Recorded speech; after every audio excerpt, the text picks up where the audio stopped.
Everyone, मेरा नाम है सुयोगिता एंड मैं स्वागत करती हूँ आपका डॉक्टर वाला के इस बेहतरीन प्लेटफॉर्म पे।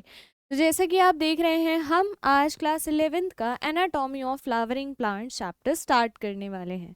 ठीक है, ये हमारा पार्ट 1 रहेगा। ठीक, अच्छा, इसमें सबसे पहले तो एनसीईआरटी लेके बैठना।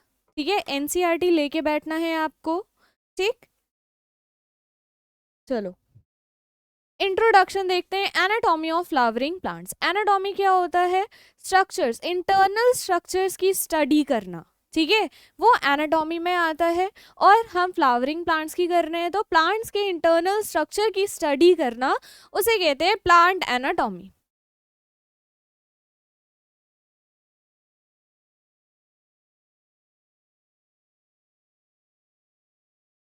ठीक है, प्लांट्स के इंटरनल स्ट्रक्चर की स्टडी करना प्लांट एनाटॉमी कहलाता है। प्लांट एनाटॉमी लिख लेते हैं। प्लांट एनाटॉमी में आपका father of plant anatomy N Grew and father of Indian plant anatomy याद रखना है के चौधरी। ठीक है, समझ गए? प्लांट एनाटॉमी साथ साथ लिखते जाना। प्लांट एनाटॉमी क्या होती है?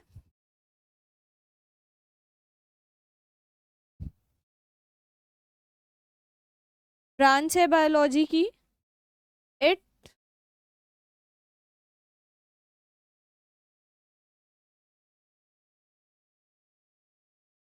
It is the branch of biology which deals with the which deals with the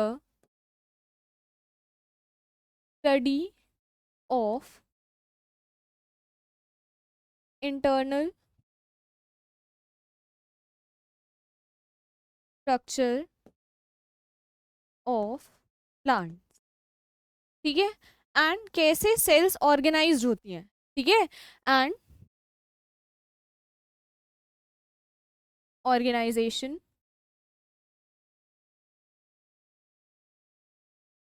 of cells. ठीक, ये याद रखना। प्लांट एनाटॉमी बायोलॉजी की ब्रांच है जिसमें स्टडी करते हैं प्लांट्स के इंटरनल स्ट्रक्चर्स की एंड सेल्स कैसे ऑर्गेनाइज्ड होती हैं। ठीक है, अच्छा, फादर ऑफ प्लांट एनाटॉमी याद रखना है एन ग्र्यू। ठीक, father of Indian plant anatomy याद रखना है के चौधरी। ठीक है, ये याद रखना। अच्छा, अब आगे बढ़ते हैं। टिश्यू क्या होता है? ठीक है, टिश्यू क्या होता है? Group of cells tissue form करता है, टिश्यू फॉर्म करते हैं। एंड ये टिश्यू, जितने भी सेल्स होते हैं, ग्रुप ऑफ सेल्स एक टिश्यू फॉर्म करते हैं, और जितनी भी ये सेल्स होती है इनकी ओरिजिन सेम होती है, प्लस ये एक पर्टिकुलर फंक्शन परफॉर्म करते हैं टिश्यू फॉर्म करके। ठीक है, अच्छा, टिश्यू क्या होता है?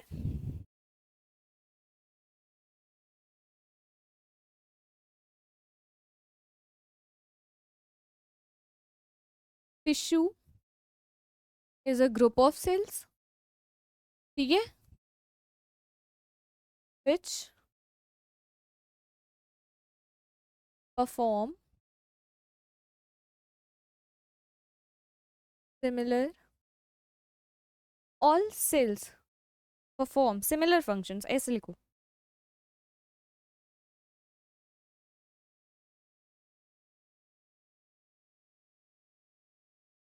all cells perform similar function, तभी तो टिश्यू फॉर्म हो रहा है। similar functions, ठीक है, अच्छा, ओरिजिन सेम रहती है सारी सेल्स की। ओरिजिन सेम, ओरिजिन सेम रहती है। ठीक है, ये याद रखना। टिश्यू दो तरह के हो सकते हैं, मेरिस्मेटिक और परमानेंट। मेरिस्मेटिक टिश्यूज कौन से होते हैं? जो रैपिडली डिवाइडिंग टिश्यूज होते हैं। ठीक है, रैपिडली डिवाइड होते हैं मतलब डिवाइड होते ही रहते हैं। परमानेंट टिश्यू अपनी कैपेसिटी खो चुके होते हैं डिवाइड करने की। ठीक है, मतलब अपनी एबिलिटी खो चुके होते हैं डिवाइड करने की। समझ गए? अच्छा, meristematic and permanent tissues are of two types: meristematic and permanent. Meristematic tissues ही बाद में परमानेंट टिश्यू बनाते हैं, ठीक है, समझ गए। अच्छा, ये प्लांट की ग्रोथ करवाते हैं, ठीक। अच्छा, टिश्यू के बारे में देख लिया, ग्रुप ऑफ सेल्स फॉर्म करते हैं एक टिश्यू, ठीक। अच्छा, सारे सेल्स सिमिलर फंक्शन परफॉर्म करते हैं एंड इनका ओरिजिन सेम होता है, ठीक है।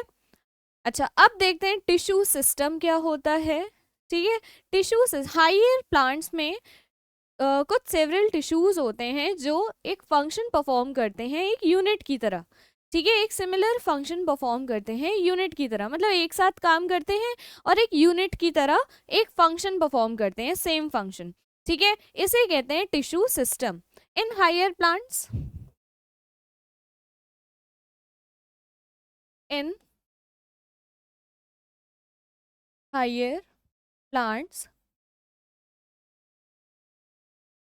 several tissues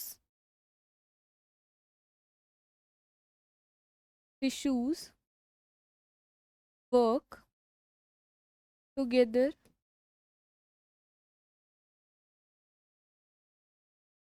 as a unit to perform a similar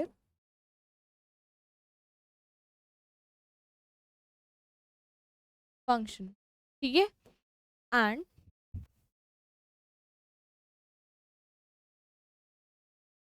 they form tissue system, ठीक है।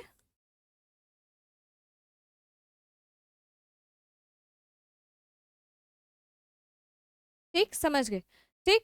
अच्छा, हायर प्लांट्स में फिर से देख लो, हायर प्लांट्स में कुछ सेवरल टिश्यूज होते हैं जो एक साथ काम करते हैं एंड एक यूनिट की तरह काम करते हैं, सिमिलर फंक्शन परफॉर्म करने के लिए ये क्या बनाते हैं, टिश्यू सिस्टम बनाते हैं। एक साइंटिस्ट थे सैक्स, SACHS, सैक्स, ये एक साइंटिस्ट थे, इन्होंने टिश्यूज को 3 कैटेगरी में डिवाइड किया, ठीक है, 3 कैटेगरी में डिवाइड किया, किस बेसिस पे, डिवीजन ऑफ लेबर, इनका लोकेशन क्या है और ये इनका कैसा स्ट्रक्चर है ना। डिवीजन ऑफ लेबर मतलब, डिवीजन ऑफ लेबर क्या होता है, टिश्यू में जैसे हर एक टिश्यू का अलग अलग फंक्शन है, जैसे हर एक सेल का अलग अलग फंक्शन डिवाइडेड है कि तुम ये करोगे, तुम वो करोगे, तुम ये करोगे। जैसे कोई इंस्टीट्यूट होता है, कोई टीम वर्क कर रही होती है ना, तो टीम सब सारे मेंबर्स एक काम तो नहीं करते हैं, है ना, सबके काम डिवाइडेड होते हैं और वो एज अ यूनिट काम करते हैं, ठीक है, समझ गए। अच्छा, सबके काम डिवाइडेड हैं उस एक पर्टिकुलर फंक्शन परफॉर्म करने के लिए, समझ गए। देखो यहाँ पे, हाँ, तो 3 तरह से 3 कैटेगरी में डिवाइड किया था टिश्यू सिस्टम को, epidermal tissue system, ground tissue system, ground tissue system को फंडामेंटल टिश्यू सिस्टम भी बोलते हैं, तीसरा वेस्कुलर टिश्यू सिस्टम, इसे कंडक्टिंग टिश्यू सिस्टम भी बोलते हैं, ठीक है। अच्छा, एक एक करके हम आगे देखेंगे क्या है किसमें, ठीक है। चलो ये लिख लो, किस बेसिस पे किया, याद रखना है,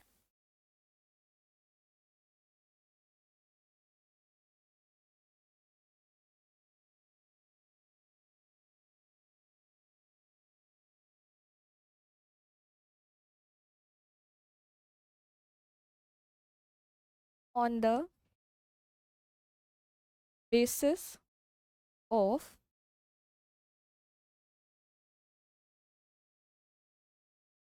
division of labour, on the basis of division of labour, इनका लोकेशन क्या है एंड स्ट्रक्चर, ठीक है, एंड स्ट्रक्चर, सैक्स categorized tissue system in 3 categories, ठीक है। वो 3 कैटेगरी क्या थी, वो 3 कैटेगरी क्या थी, पहला क्या, एपिडर्मल टिश्यू सिस्टम, दूसरा ग्राउंड टिश्यू सिस्टम, तीसरा वेस्कुलर टिश्यू सिस्टम, ठीक है, वेस्कुलर को कंडक्टिंग भी बोला जाता है। ठीक, चलो एक एक करके लिख लो।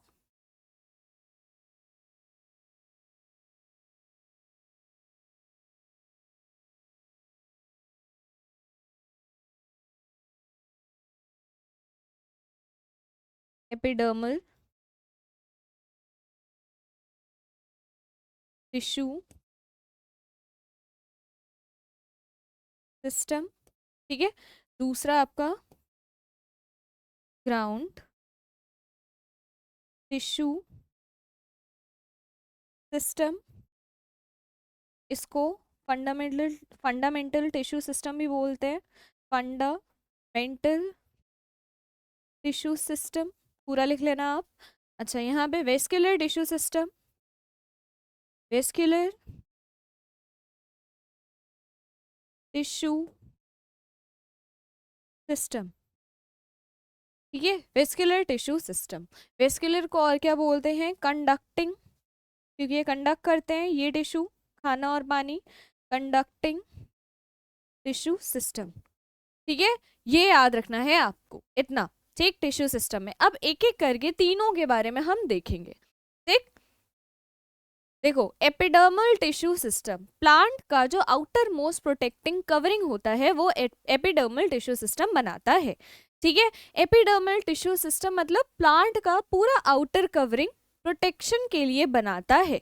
समझ गए? एपिडर्मल टिश्यू सिस्टम में क्या क्या आता है? अच्छा, एपिडर्मल टिश्यू सिस्टम किससे ओरिजिनेट हुआ है? एपिकल मेरिस्टेम से ओरिजिनेट हुआ है, याद रखना है, ठीक।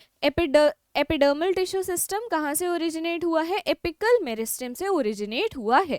एपिडर्मल टिश्यू सिस्टम में क्या आता है? Epidermis, stomata, trichomes, root hairs. Stomata के अंडर ही हम फंक्शंस ऑफ स्टोमेटा देखेंगे, ठीक। Epidermal tissue system, it forms the outer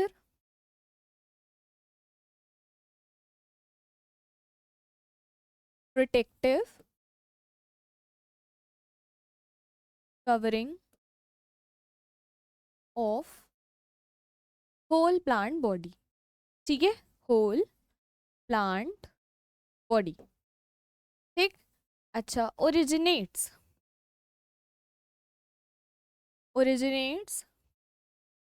from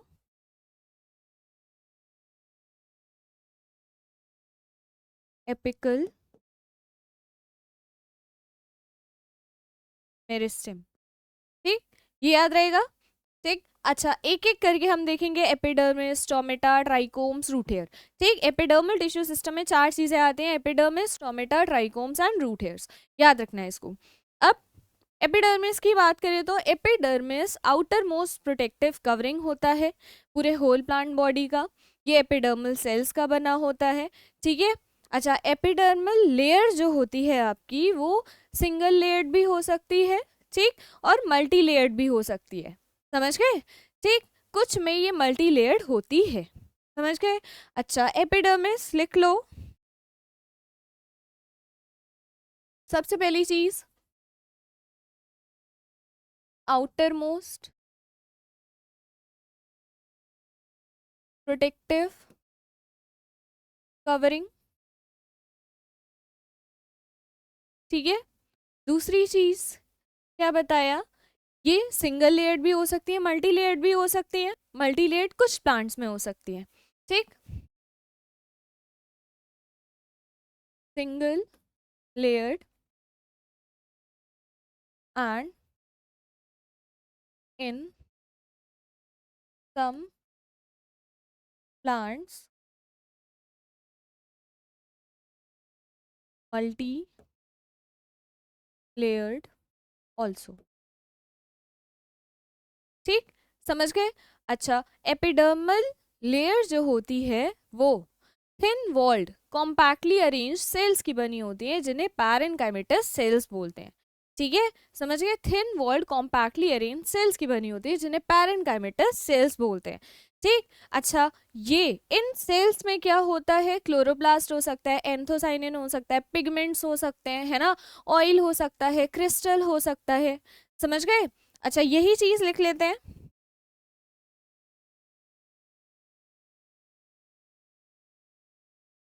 consist of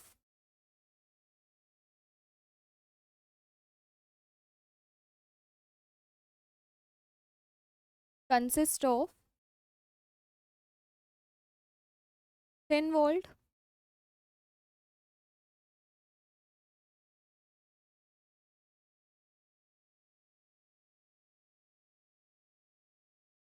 compactly arranged cells,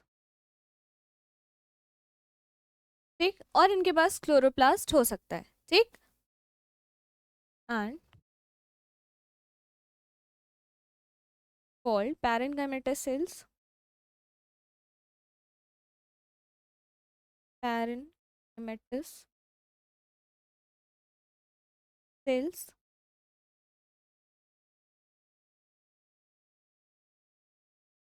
ठीक है, parenchymatous cells, it may contains, ठीक है, it may contains chloroplast,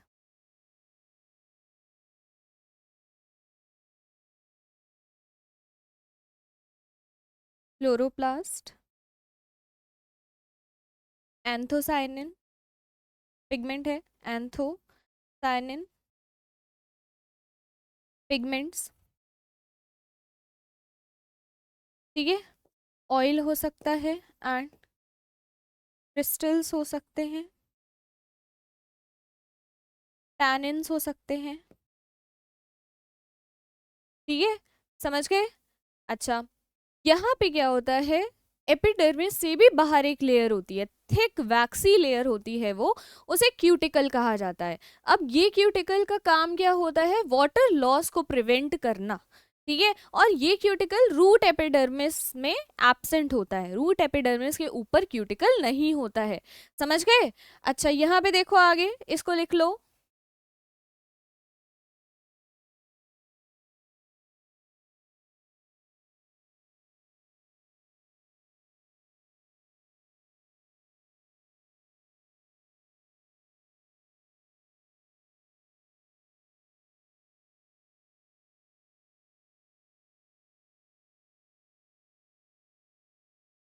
on the outer side of epidermis a thick waxy layer is present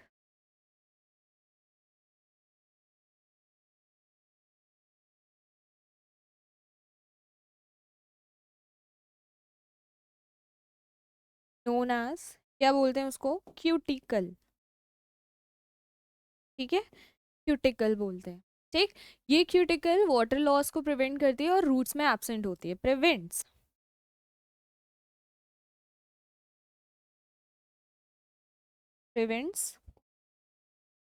water loss and absent in root epidermis, absent in roots, ऐसे लिख लो, ठीक है, absent in roots, समझ गए, ठीक। अच्छा एपिडर्मिस के ऊपर जैसे मल्टी लेयर्ड है, यहाँ देखो,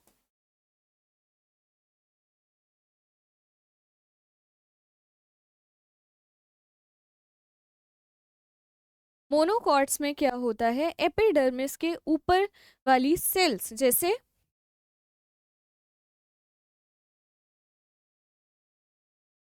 यहाँ पे ये मल्टीलेयर्ड एपिडर्मिस हो गया, ठीक, इसके ऊपर वाली सेल्स जो ये वाली सेल्स हैं, यहाँ वाली सेल्स हैं आपकी, ये एनलार्ज हो जाती हैं एंड इनके पास ये थिन वॉल्ड हो जाती हैं, इनके पास लार्ज सेंट्रल वैक्यूल आ जाता है, समझ गए, और इन्हें कहते हैं बुली फॉर्म सेल्स, ठीक है, बुली फॉर्म सेल्स, ठीक, चलो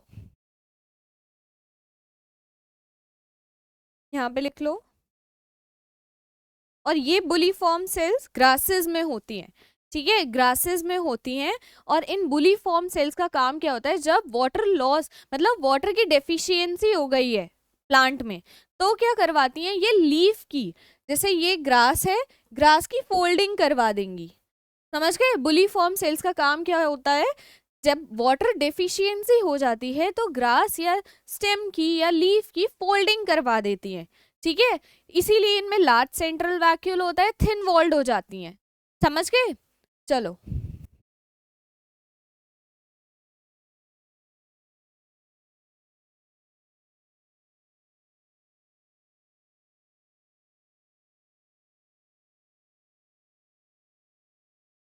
इन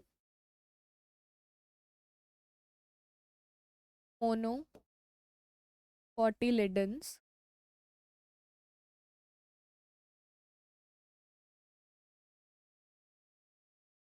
outer epidermal sales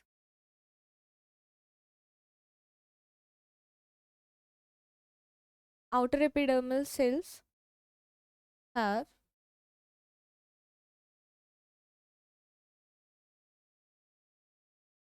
large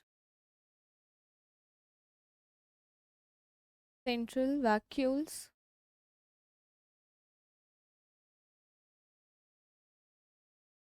thin walled known as, क्या बोलेंगे इन्हें?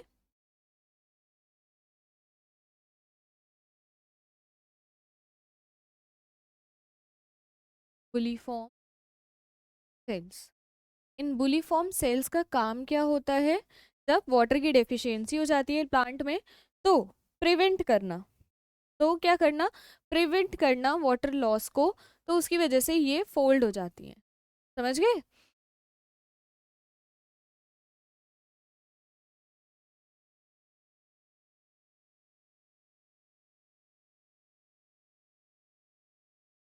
Leaves becomes fold due to water loss, water deficiency। ठीक है, वाटर डेफिशिएंसी की वजह से लीफ फोल्ड करवाती है। कौन करवाती है? बुली फॉर्म सेल्स करवाती हैं। ठीक है, समझ गए इतना? अच्छा, अब आगे क्या है, एपिडर्मिस में, रूट में एपिडर्मिस को एपिब्लेमा बोला जाता है। In roots epidermis is called epiblema. ठीक है, याद रखना, एपिब्लेमा। ठीक, समझ गए? अच्छा, अब आगे देखो, एपिडर्मिस हमारा हो गया है, स्टोमेटा पे आते हैं। स्टोमेटा क्या होता है? एक माइन्यूट पोर होता है जो लीफ के एपिडर्मिस में प्रेजेंट होता है। ये रूट के एपिडर्मिस पे एब्सेंट होता है। ठीक है, रूट के एपिडर्मिस पे एब्सेंट होता है। अच्छा, स्टोमेटा दो सेल्स, दो गार्ड सेल्स का बना होता है एंड एक माइन्यूट पोर होता है दो गार्ड सेल्स के बीच में, जो बनाते हैं पूरा स्टोमेटा।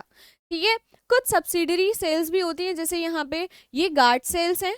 ठीक है, ये गार्ड सेल्स हैं, ये आपकी गार्ड सेल्स हैं। ठीक, स्टोमेटा की, और इसके बाहर बाहर जो ये वाली सेल है यहाँ पे, ये सब्सिडरी सेल्स हैं। सब्सिडरी सेल्स एक्सेसरी सेल्स होती हैं, ये हेल्प करती हैं गार्ड सेल्स को। ठीक है, ये गार्ड सेल्स की हेल्प करती हैं ओपनिंग और क्लोजिंग करवाने में स्टोमेटा की। ठीक, प्लस गार्ड सेल में क्या होता है, देखो क्लोरोप्लास्ट होता है, यहाँ पे क्लोरोप्लास्ट होता है, लेकिन सब्सिडरी सेल्स में क्लोरोप्लास्ट नहीं होता। अच्छा, गार्ड सेल्स में क्लोरोप्लास्ट है तो मतलब ये फोटोसिंथेसिस कर सकती हैं, सब्सिडरी सेल्स में क्लोरोप्लास्ट नहीं है तो ये फोटोसिंथेसिस नहीं कर सकती। समझ गए ये? अच्छा, यहाँ पे दो शेप का स्टोमेटा देखा गया है, होता है बीन शेप्ड या फिर किडनी शेप्ड। बीन शेप्ड या फिर किडनी शेप, ये बीन शेप्ड गार्ड सेल, ये किडनी शेप्ड गार्ड सेल है ना। और यहाँ पे जो ग्रासेस में होता है डम बेल शेप, ये है डम बेल शेप्ड गार्ड सेल्स। समझ गए? ठीक, अच्छा, बीच में यहाँ पे देख लो, बीच में ये स्टोमेटल पोर है, ये वाला। ठीक, बाहर बाहर की तरफ एपिडर्मल सेल्स हैं। ठीक है, आ गया? अच्छा, स्टोमेटा के बारे में लिख लेते हैं।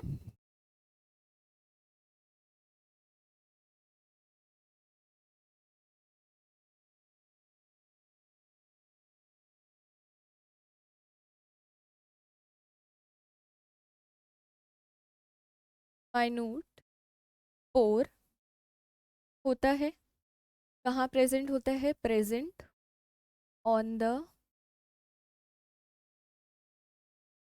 Epidermis of leaves, absent on the epidermis of root. ठीक है, समझ गए? It consist of, it consist of guard sales,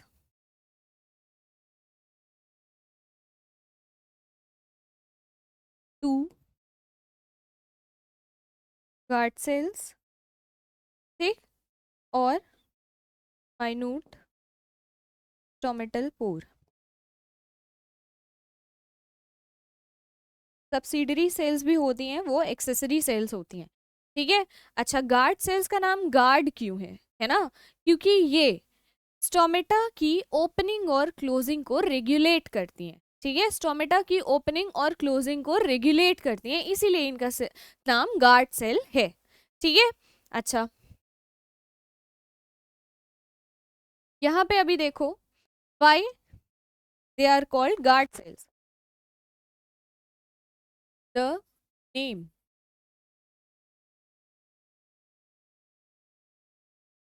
guard cell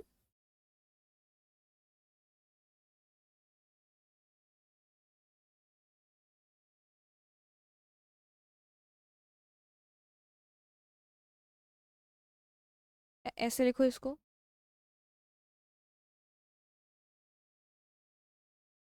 function of guard cell, function of guard cell,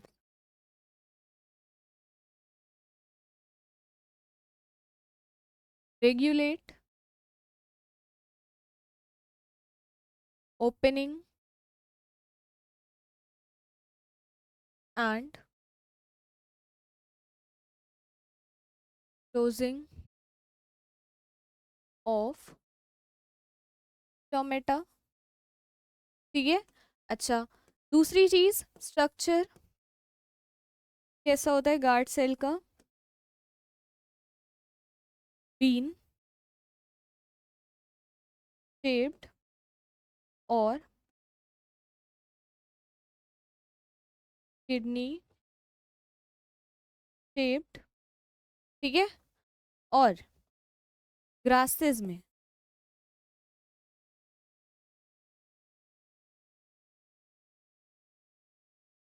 डम बेल शेप। ठीक है, स्टोमेटा का फंक्शन, गार्ड सेल का function हो गया। अब सब्सिडरी सेल्स का फंक्शन, अच्छा गार्ड सेल में क्लोरोप्लास्ट भी होता है, तो they can perform photosynthesis also. ठीक है,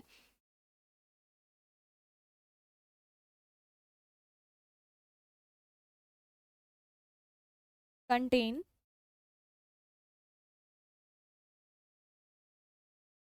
क्लोरोप्लास्ट, तो they can perform photosynthesis also. ठीक है, फोटोसिंथेसिस भी कर सकती है गार्ड सेल्स। ठीक है, अच्छा अब सब्सिडरी सेल्स का फंक्शन क्या होता है? Function of subsidiary cells, subsidiary cells का फंक्शन क्या होता है? These are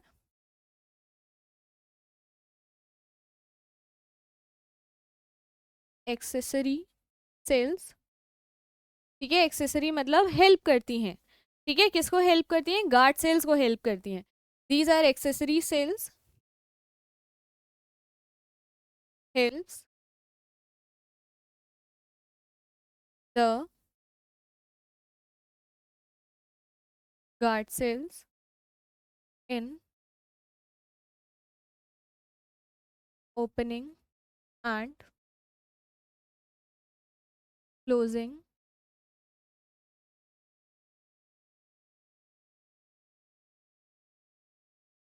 of stomata. ठीक है, समझ गए।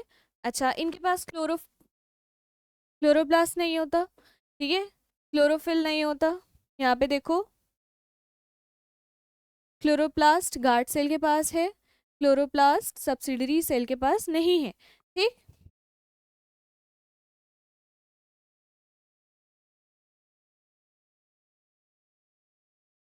डू नॉट कंटेन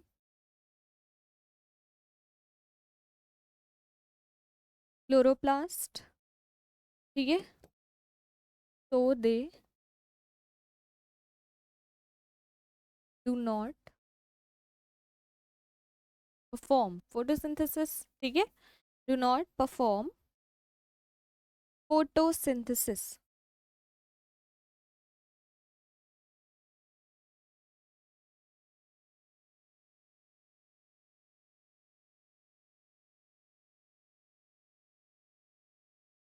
ठीक, समझ गए इतना। अच्छा, अब आगे फंक्शंस ऑफ स्टोमेटा। स्टोमेटा का मेनली फंक्शन क्या होता है? ट्रांसपिरेशन करवाना और गैशियस एक्सचेंज करवाना। ठीक है, प्लांट्स में गैसेस का भी तो एक्सचेंज होता है, प्लांट्स भी तो रेस्पिरेशन करते हैं, है ना। गैसेस का एक्सचेंज करवाना और ट्रांसपिरेशन करवाना। समझ गए? ट्रांसपिरेशन क्या होता है आपका? वाटर का लॉस, है ना, in the form of water vapour. Transpiration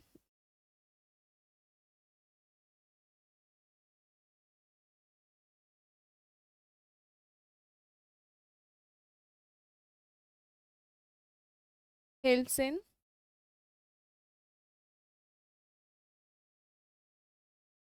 transpiration and gaseous exchange। ठीक है, अच्छा, स्टोमेटा रूट्स में नहीं होता, अंडरग्राउंड स्टेम में नहीं होता, और सबमर्ज्ड हाइड्रोफाइट्स में नहीं होता है। ठीक है, समझ गए? स्टोमेटा कहाँ कहाँ नहीं होता है? एब्सेंट इन रूट्स,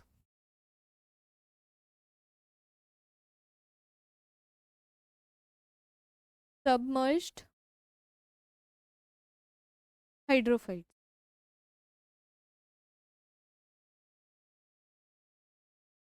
ठीक है, absent in roots submerged hydrophytes. ठीक है, समझ गए। अच्छा, एंड अंडरग्राउंड स्टेम भी लिख लो, अंडर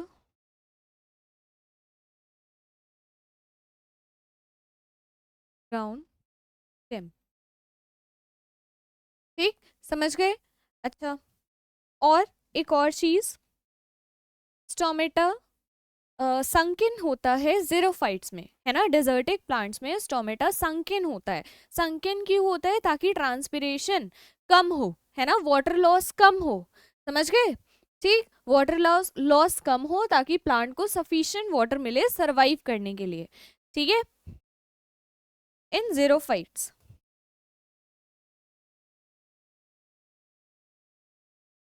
इन जीरोफाइट्स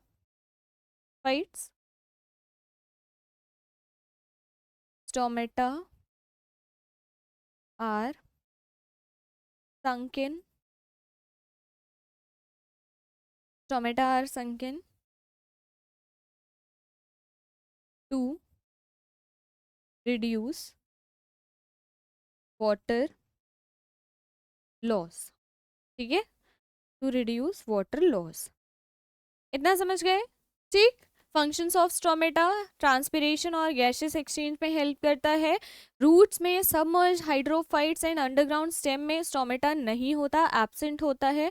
तीसरी चीज, ज़ेरोफाइट्स में क्या होता है? स्टोमेटा संकेन होता है ताकि वाटर लॉस रिड्यूस हो पाए, है ना, बहुत कम वाटर लॉस हो पाए।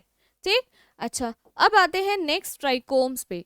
ट्राइकोम्स क्या होते हैं? कुछ एपेंडेजेस होते हैं जो एपिडर्मल सेल्स के इलोंगेशन से फॉर्म होते हैं, ठीक है। और ये एपेंडेजेस हेल्प करते हैं प्रोटेक्शन में, ठीक है, प्रोटेक्शन में हेल्प करते हैं। प्लस ये क्या हो सकते हैं? यूनिसेलुलर और मल्टी सेलुलर दोनों हो सकते हैं, ठीक है। सॉफ्ट भी हो सकते हैं, स्टिफ भी हो सकते हैं, ठीक है, समझ गए?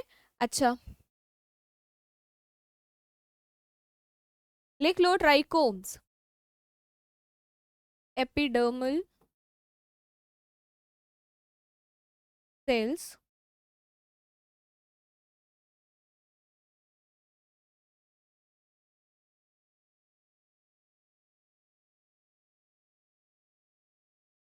elongate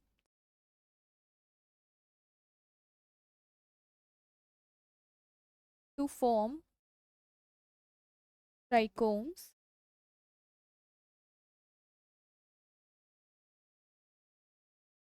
Trichomes are appendages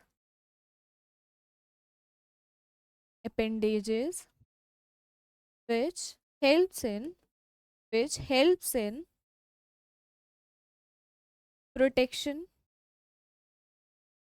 protection में हेल्प करते हैं, ठीक है। ये यूनिसेलुलर भी हो सकते हैं, मल्टी सेलुलर भी हो सकते हैं, सॉफ्ट भी हो सकते हैं, स्टिफ भी हो सकते हैं, समझ गए? अच्छा,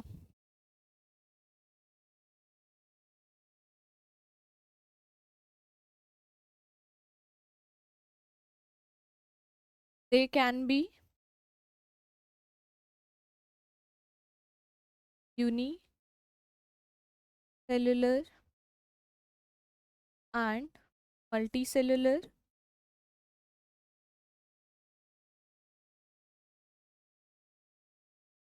soft and stiff, soft and stiff, ठीक है, सॉफ्ट एंड स्टिफ भी हो सकते हैं, ठीक है। अच्छा, शूट सिस्टम में क्या होता है आपका? शूट सिस्टम में ये यूनिसेलुलर ही होते हैं, ठीक है। शूट सिस्टम में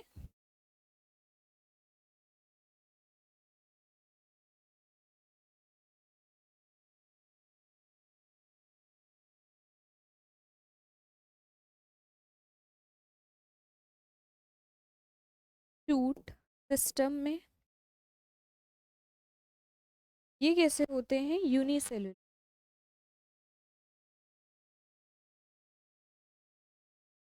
ठीक है, समझ गए ट्राइकोम्स? अच्छा, अब आते हैं नेक्स्ट रूट हेयर्स पे। रूट हेयर्स सबसे पहले तो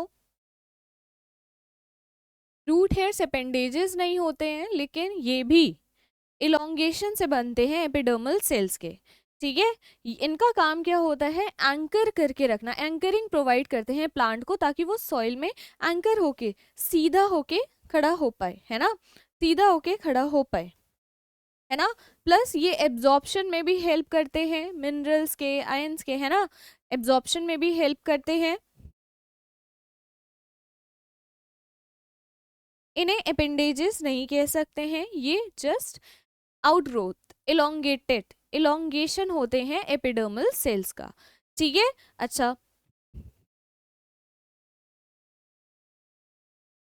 इनके पास वैक्यूलेटेड प्रोटोप्लाज्म होता है एंड इनकी जो सेल वॉल होती है सेलुलोज और पेक्टिन की बनी होती है, समझ गए? अच्छा, रूट हेयर्स लिख लेते हैं सबसे पहले तो।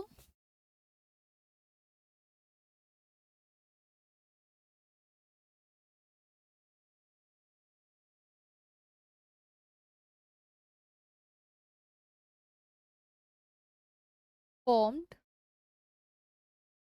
Due to elongation of epidermal cells and are not appendages, ठीक है, समझ गए? अच्छा, ये सिर्फ यूनिसेलुलर होते हैं, ठीक है, यूनिसेलुलर, यूनिसेलुलर, ठीक है। तीसरी चीज, इनके पास they have vacuolated protoplasm, protoplasm में इनके वैक्यूल्स होते हैं, ठीक है। दे कंटेन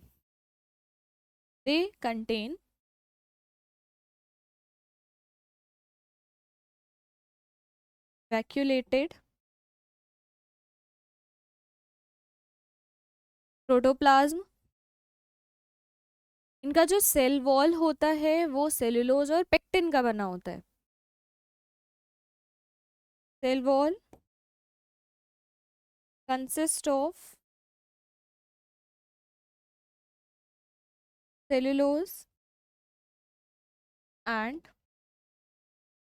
पेक्टिन, ठीक है, समझ गए। अच्छा, इनका फंक्शन क्या होता है? एब्जॉर्प्शन और एंकर करके रखना प्लांट को। Helps in anchoring of plant in the soil, ठीक है। Helps in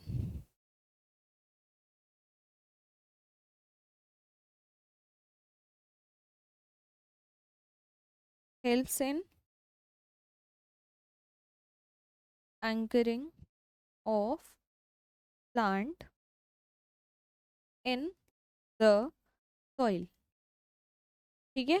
also helps in also helps in absorption of minerals from soil, समझ गए, ठीक। इतना आ गया। रूट हेयर्स फॉर्म्ड होते हैं एपिडर्मल सेल्स के इलोंगेशन से, एंड इन्हें अपेंडेजेस नहीं कह सकते। यूनिसेलुलर होते हैं, इनके पास वैक्यूलेटेड प्रोटोप्लाज्म होता है। इनकी जो सेल वॉल होती है वो सेलुलोज और पेक्टिन की बनी होती है, एंड ये हेल्प करते हैं प्लांट को एंकर करके रखने में, ठीक है, प्लांट सीधा खड़ा रहे सॉइल में, ठीक। अच्छा, एंड ये हेल्प करते हैं मिनरल्स के एब्जॉर्प्शन में, वाटर के एब्जॉर्प्शन में, आयंस के एब्जॉर्प्शन में फ्रॉम द सॉइल, ठीक। इतना आ गया। अच्छा, अब आगे बढ़ते हैं। रूट हेयर हो गया, अब है आपका ग्राउंड टिश्यू सिस्टम। हमारा एपिडर्मल टिश्यू सिस्टम खत्म हो चुका है, ग्राउंड टिश्यू सिस्टम पे आते हैं। तो ग्राउंड टिश्यू सिस्टम को क्या बोलते हैं? दूसरा नाम क्या है? फंडामेंटल टिश्यू सिस्टम, ठीक है। Ground tissue system also known as fundamental tissue system, ठीक है, फंडामेंटल टिश्यू सिस्टम बोला जाता है, ठीक। अच्छा, एपिडर्मल टिश्यू की जितनी भी सेल्स होती हैं और वेस्कुलर टिश्यू, इन दोनों को छोड़ के जितनी भी सेल्स होती हैं वो ग्राउंड टिश्यू सिस्टम में आते हैं। जितने भी टिश्यूज होते हैं ग्राउंड टिश्यू सिस्टम में आते हैं, एक्सेप्ट क्या क्या क्या? Except epidermal tissue system and vascular tissue system. जितनी भी बची हुई सेल्स हुई, टिश्यूज हुए, वो ग्राउंड टिश्यू सिस्टम में आते हैं। ग्राउंड टिश्यू सिस्टम बल्क बनाता है प्लांट बॉडी का, ठीक है, समझ गए।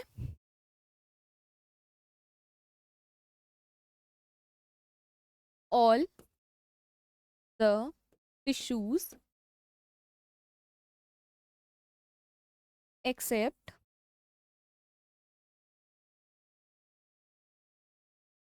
एपिडर्मल एंड वेस्कुलर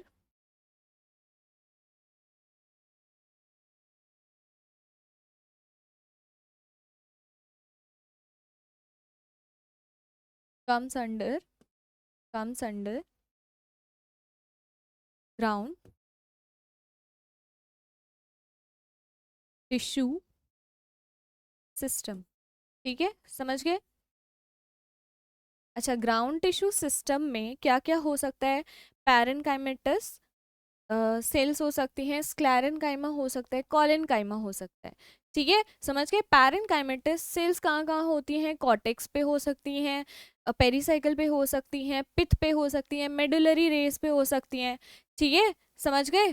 अच्छा, तीन चीजें हैं, क्लूड्स,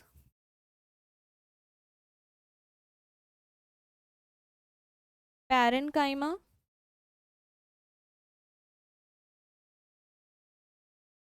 क्लेरेनकाइमा एंड कॉलेनकाइमा। ठीक है। अच्छा, parenchymatous cells, parenchymatous cells found in cortex, pericycle, pith and medullary rays and medullary rays. ठीक है, ये याद रहेगा। समझ गए। ग्राउंड टिश्यू सिस्टम को फंडामेंटल टिश्यू सिस्टम भी बोला जाता है। इसमें वो सारे टिश्यूज आते हैं जो एपिडर्मल और वेस्कुलर टिश्यू सिस्टम में नहीं आते। ठीक है, मतलब ये बेसिकली फॉर्म्स द बल्क, है ना, bulk of the plant body. ठीक। अच्छा, इसमें पैरेनकाइमा आता है, स्क्लेरेनकाइमा, कॉलेनकाइमा आता है। पैरेनकाइमेटस सेल्स कहाँ कहाँ पाई जाती हैं? कॉर्टेक्स पे, pericycle, pith and medullary rays पे। ठीक है, मेडुलरी रेस पे। ठीक, समझ गए ग्राउंड टिश्यू सिस्टम। अब वेस्कुलर टिश्यू सिस्टम की बात करते हैं। देखो, वेस्कुलर टिश्यू सिस्टम को और क्या बोला जाता है? कंडक्टिंग टिश्यू सिस्टम भी बोला जाता है। क्या बोला जाता है? और कंडक्टिंग टिश्यू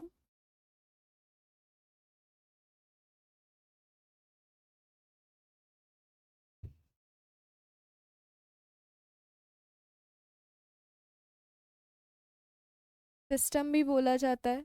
ठीक है। अच्छा, कंडक्टिंग क्यों बोला जाता है? क्योंकि इसमें जाइलम और फ्लोएम आते हैं, है ना। जो जाइलम होता है वो वाटर और मिनरल्स का ट्रांसपोर्टेशन कराता है पूरे प्लांट में, है ना। और फ्लोएम किसका ट्रांसपोर्टेशन कराता है? फूड का ट्रांसपोर्टेशन, ट्रांसलोकेशन बोल सकते हो उसको, ट्रांसपोर्टेशन करवाता है फूड का। ठीक है, मतलब कंडक्शन करवा रहे हैं, कंडक्टिंग टिश्यू सिस्टम भी नाम हो सकता है इनका। ठीक। अच्छा देखो, डाइकोटिलेडनस स्टेम्स में क्या होता है, जो जिनमें दो कॉटिलेडन होते हैं। डाइकोटिलेडनस स्टेम्स में क्या होता है? कैम्बियम प्रेजेंट होता है। ठीक है, कैम्बियम क्या होता है? अब देखो, जैसे ये नीचे जाइलम है ग्रीन ग्रीन, ये ऊपर ब्लू ब्लू फ्लोएम है, इन दोनों के बीच में एक टिश्यू प्रेजेंट है जिसे कैम्बियम कहा गया है। ठीक है, कैम्बियम अगर प्रेजेंट है तो सेकेंडरी जाइलम और फ्लोएम टिश्यू फॉर्म हो सकते हैं। ठीक है, और ऐसे जिसमें कैम्बियम प्रेजेंट होता है उसे ओपन वेस्कुलर बंडल कहा जाता है। मतलब कि ये क्या है? ओपन वेस्कुलर बंडल है। क्यों? क्योंकि इसमें कैम्बियम प्रेजेंट है। समझ गए। अच्छा, मोनोकोटिलिडन्स में क्या होता है? कैम्बियम एब्सेंट होता है। तो इसमें कैम्बियम क्या करवाता है? बेसिकली सेकेंडरी ग्रोथ करवाता है। सेकेंडरी ग्रोथ हो ही नहीं पाएगी, तो कैम्बियम एब्सेंट है, तो हम इसे बोलते हैं क्लोज्ड वेस्कुलर बंडल। ठीक है, क्लोज्ड वेस्कुलर बंडल। जैसे कि यहाँ पे देख रहे हो, यहाँ पे आपका कैम्बियम प्रेजेंट नहीं है, यहाँ पे बस फ्लोएम है एंड जाइलम है ना। बीच में कैम्बियम प्रेजेंट नहीं है, तो यहाँ पे सेकेंडरी जाइलम, सेकेंडरी फ्लोएम बन ही नहीं सकते हैं, है ना। समझ गए। अच्छा, इसे बोलते हैं कॉन्जॉइंट क्लोज्ड, इसे बोलते हैं conjoint open vascular bundle, conjoint. ठीक है। अच्छा, क्यों कॉन्जॉइंट बोला गया है? क्योंकि जाइलम से जस्ट ऊपर जुड़ा हुआ क्या है? फ्लोएम, है ना। यहाँ पे जाइलम से जस्ट ऊपर फ्लोएम जुड़ा हुआ है, कॉन्जॉइंट। ठीक है, conjoint closed vascular bundle. Closed क्यों बोला है? क्योंकि इसमें कैम्बियम एब्सेंट है। ओपन क्यों बोला है? क्योंकि इसमें कैम्बियम प्रेजेंट है। ठीक, इतना समझ गए। अच्छा, एक होता है रेडियल वेस्कुलर बंडल, है ना। रेडियल वेस्कुलर बंडल होता है। रेडियल वेस्कुलर बंडल में क्या होता है? फ्लोएम पेरीफेरी पे प्रेजेंट होते हैं, जैसे कि ये देखो ग्रीन ग्रीन फ्लोएम है। ठीक है, बीच में जाइलम अरेंज्ड है। ठीक है, अपने अपने रेडियाई पे प्रेजेंट है। ठीक, इन्हें रेडियल वेस्कुलर बंडल कहा जाता है। समझ गए। इतना आ गया। एक लाइन यहां लिख लेना, xylem and phloem together consist vascular tissue. ठीक, या वेस्कुलर बंडल। ठीक, xylem and phloem together consist a vascular bundle. यहां पे लिख देते हैं।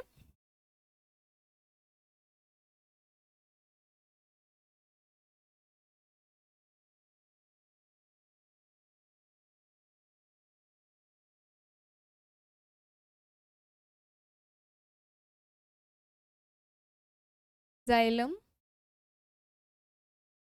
and phloem